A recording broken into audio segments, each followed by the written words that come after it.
মায়াবতী ও হারানো নক্ষত্র। প্রথম পর্ব, জলকন্যার আগমন। কালিন্দী নদীর জল সেদিন অন্যরকম কালো হয়ে গিয়েছিল। আকাশে মেঘ ছিল না, তবুও কেন জানি বাতাসের শব্দে এক ধরনের কান্না মিশেছিল। রূপনগরের জেলে রহমত মিয়া যখন জাল গুটিয়ে বাড়ি ফেরার প্রস্তুতি নিচ্ছিল, ঠিক তখনই সে দেখল একটা কাঠের সিন্ধুক কচুরিপানার সাথে ভেসে আসছে। সিন্দুকটা সাধারণ কোনো কাঠ দিয়ে তৈরি নয়, রূপালি রঙের এক অদ্ভুত আভা ছড়িয়ে পড়ছিল সেটা থেকে। রহমত কৌতূহলী হয়ে সিন্দুকটি পাড়ে টেনে আনে। ঢাকনা খুলতেই তার চোখ ছানা বড়া। ভেতরে মখমলের বিছানায় শুয়ে আছে এক ফুটফুটে কন্যা সন্তান। তার গায়ের রং যেন চাঁদের আলোয় ধোয়া, আর কপালে একটা নীল রঙের জন্মদাগ যা ধকধক করে জ্বলছিল। রহমত আর তার স্ত্রী মরিয়মের কোনো সন্তান ছিল না। তারা একে বিধাতার দান মেনে নিয়ে নাম রাখল ছায়া। রহস্যময় বেড়ে ওঠা দেখতে দেখতে ছায়া বড় হতে লাগলো। গ্রামের আর 10টা বাচ্চার মতো সে নয়। তার চোখগুলো গভীর কালচে বেগুনি।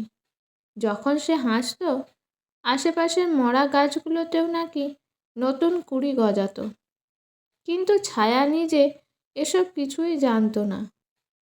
মরিয়ম তাকে সবসময় চোখে চোখে রাখত, কারণ সে লক্ষ্য করেছিল ছায়া যখন খুব মন খারাপ করে তখন আকাশ মেঘলা হয়ে যায়, আর সে রেগে গেলে ঘরের থালা বাসনগুলো নিজে থেকেই কাঁপতে শুরু করে। এক বিকালে ছায়া বনের ধারে বসেছিল। হঠাৎ দেখলো একটি ছোট পাখি ডানা ভেঙে মাটিতে পড়ে আছে। ছায়ার খুব মায়া হলো। সে আলতো করে পাখিটাকে হাতে তুলে নিল। মনে মনে বলল, ইস, তুমি যদি আবার উঠতে পারতে। ঠিক সেই মুহূর্তে ছায়ার হাতের তালু থেকে একটা হালকা সোনালি আভা বের হলো। কয়েক সেকেন্ডের মধ্যেই পাখিটির ভাঙা ডানা জোড়া লেগে গেল এবং সেটি কিচিরমিচির করে আকাশে উড়ে গেল। ছায়া অবাক হয়ে নিজের হাতের দিকে তাকিয়ে রইল।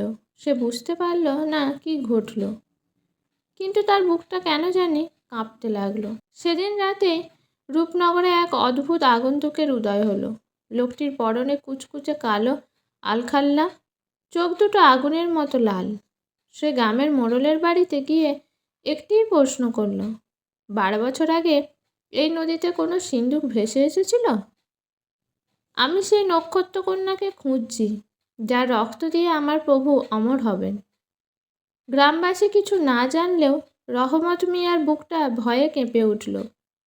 সে বুঝতে পারল ছায়ার অতীত তাকে তাড়া করে আসছে। ছায়া আসলে সাধারণ কোনো কুড়িয়ে পাওয়া মেয়ে নয়। সে সম্ভবত অন্য কোনো জগতের রাজকুমারী, যাকে বাঁচানোর জন্য তার মা বাবা একদিন নদীতে ভাসিয়ে দিয়েছিলেন। কিন্তু ছায়া কি পারবে তার এই অদৃশ্য শত্রুর মোকাবিলা করতে? আর তার নিজের ভেতর লুকিয়ে থাকা সেই মায়াবী শক্তির রহস্যই বা কী?